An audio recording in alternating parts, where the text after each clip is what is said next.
Indoors from Winnipeg, as they will all week, are John Wells and Leif Pettersen. Gentlemen, I guess you're indoors because it's not too nice outside. Michael, there's good news and bad news about the weather in Winnipeg this week. If you were born here, it's going to be no problem. So I'm going to be fine. Leif Pettersen's going to be a little chilly.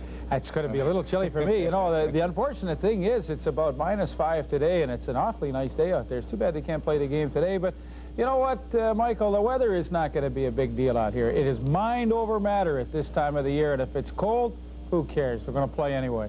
One of the factors we'll look at about this Grey Cup in 1991 is the experience factor. And when you look at experience, the Calgary Stampeders have very little of it going into the game on Sunday afternoon, at least Grey Cup experience.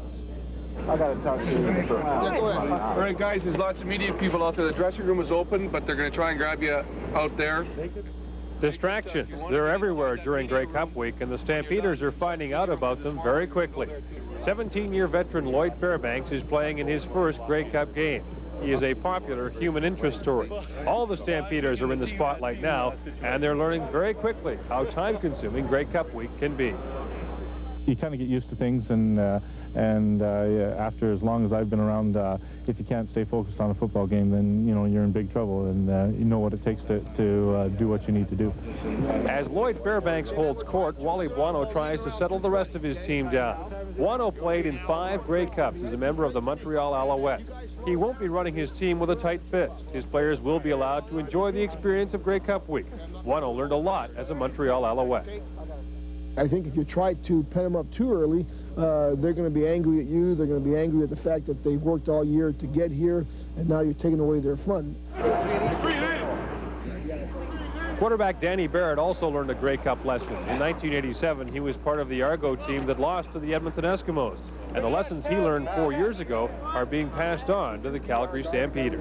I was a backup at that situation, and, you know, injury came on. I had to go in and play, and I think we lost a little momentum because maybe I wasn't prepared as I should have been because it just happened so suddenly. So, you know, my advice to my teammates is you never know what's going to go down. Be ready to go.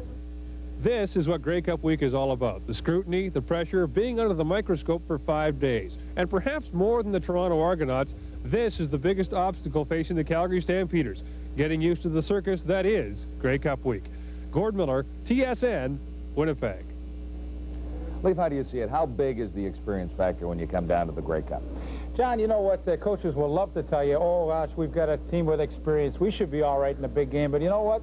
Throw it right out the window. It's emotion and talent and all those kinds of things that make the difference if you win or lose. Not the experience, in my opinion.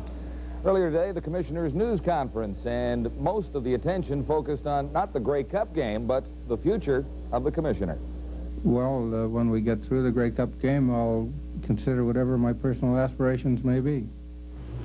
How full-time is your job with Maple Leaf Gardens? I don't have a job with Maple Leaf Gardens. Released as your controller of the Maple Leaf Gardens? I've been Secretary-Treasurer since 1971. Did the owners feel you're lame duck? I'm sorry? How many owners feel that you're just a lame duck commissioner and not doing what they want them to do? I'm not aware of that. This is the first time that Winnipeg has ever hosted the Grey Cup, and I think it's going to be a pretty good Grey Cup. There's been a lot of criticism about Winnipeg as the site, but my hometown is going to do a pretty good job. You know what, John? I think they're going to do a great job, and it reminds me of when Ottawa a few years ago hosted the Grey Cup. Everybody talked about the weather and how terrible it was going to be, but you know what? It was a nice day. It was a terrific week, and I would be shocked if we didn't have a terrific week here in Winnipeg. Forget about the weather. We're going to have a good time, and all the people that come here are going to have a great time, too. Yeah, already the enthusiasm is building. Here's Gord Miller.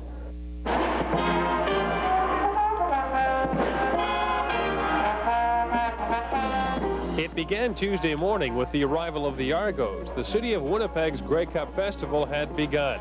Nearby at the stadium, final preparations have been made for 52,000 fans. A sellout now anticipated with the Stampeders in the game. I think the victory by Calgary is going to be very substantial here. We can tell by the demand in tickets from Calgary. Edmonton, I'm not sure, would have been that great of a sell in Winnipeg. The first of the Stampeders celebrants arrived downtown after a long drive from Calgary. But that was nothing compared to the time between Stampeder Grey Cup appearances. Calgary fans are expected to snap up the remaining 1,000 tickets to the game, but finding a place to stay may be a problem.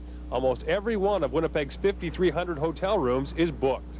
Oh, there's a lot of places. They'll find a place to sleep, whether it's on the floor or whatever, and there's rooms still on the outskirts of the city, and possibly Portage la Prairie or places like that.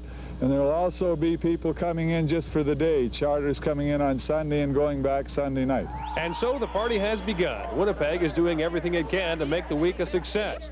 The only concern is the one thing no one here can control, the weather. Environment Canada's 5-day forecast calls for a temperature near -12 at kickoff. Gord Miller, TSN, Winnipeg. We have one bulletin from Environment Canada. It's not going to be quite as cold as previously forecasted. Maybe only about -8 by game time Sunday. That's pretty good news. That'll be a nice day. That is not bad. I think -8 will be just fine. And you know what? I'm getting sick and tired of hearing about the weather and how cold it's going to be out here. It's going to be a great week. The teams are going to play regardless. It won't be canceled no matter how bad the weather is. So forget about the weather. We're going to play, and we're going to have a heck of a lot of fun out here. Yeah, we're just hoping the wind doesn't blow, Michael.